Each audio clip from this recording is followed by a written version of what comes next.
Farko dai inna lillahi wa inna ilaihi raji'una.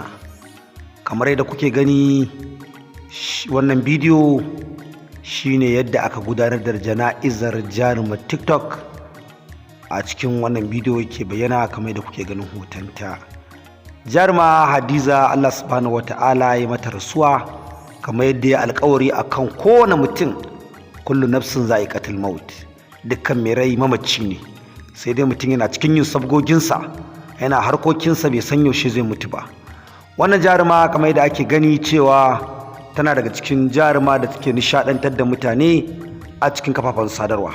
Sai dai kuma masu faɗan miyagun abubuwa akan jaruman TikTok, a hirɗinku kowane mutum zai mutu, sai dai kuma mutum ya ƙoƙari ya aikata abin alkhairi kafin mutuwarsa.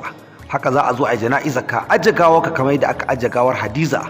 Sannan kuma abubuwan da ka aikata ne shi kadai zaka gani, kuma Allah yana gafartawa bayinsa. Shi yasa ba a shiga tsakanin bawa da ubangijinsa.